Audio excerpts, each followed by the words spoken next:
Welcome back to Nifty 50 Photographers. Now in today's video I'm going to help you with your photography composition, and I'm going to talk about 3 composition rules that are less well known. You might not have even heard of them, but they will help you to compose your photos better, make them more dynamic and more interesting. So without any further ado, I'm going to dive straight into the first one. Now this is the golden triangle. What you've got to try and do is imagine your frame split diagonally, and then on the diagonal that's split in half again. Let me show you, because it's easier if you see it. This is the Duke of Cumberland boathouse, and you can see what you're trying to do is arrange your key parts of your photo in one of those triangles, and if you can get a key point at the intersection, a key feature at the intersection, that will help too.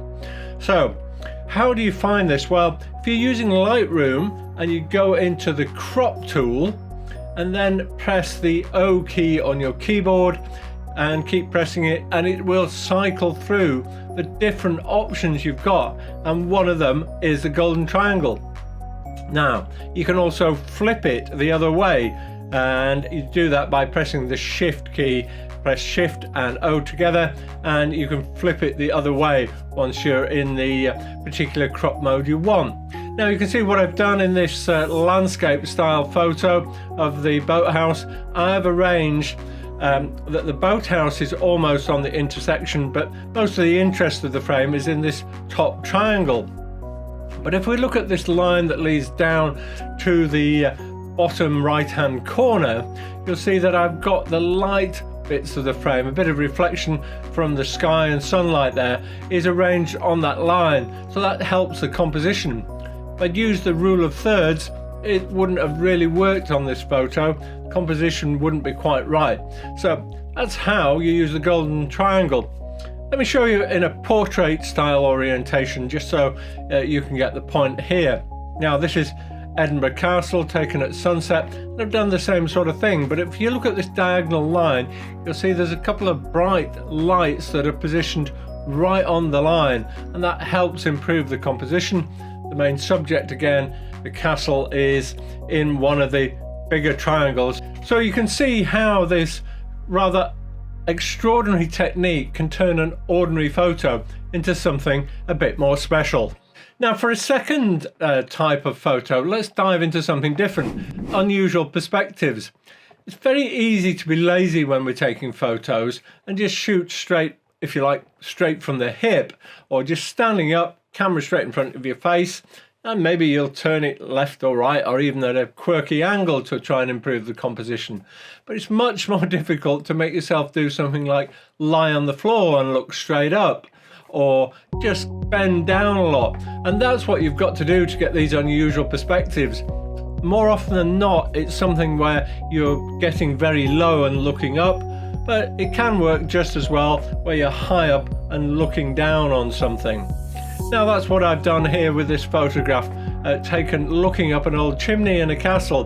Now the plane at the top just gives you something to focus on, and I'll hold my hands up. I've superimposed that in just to bring a bit of interest into the photo, because I thought it was something lacking. But it demonstrates to you how you get that unusual perspective, and you can find something interesting as a subject as well. You can make a much more interesting photo than just taking a picture of this chimney side on, for example.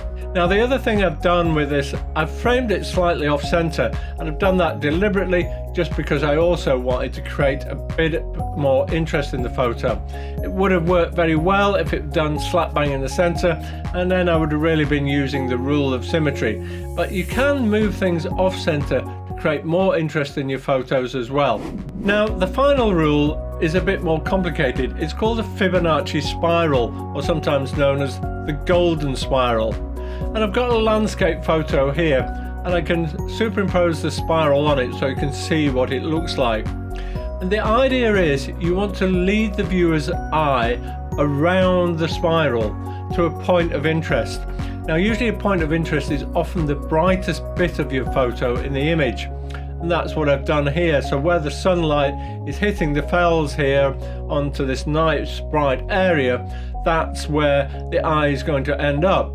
But it starts up in the top left hand corner and it works its way round to that point, and I've done that by a little bit of dodging and burning, so I've made it lighter all the way around the spiral, so it's helping to lead your eye to that final point.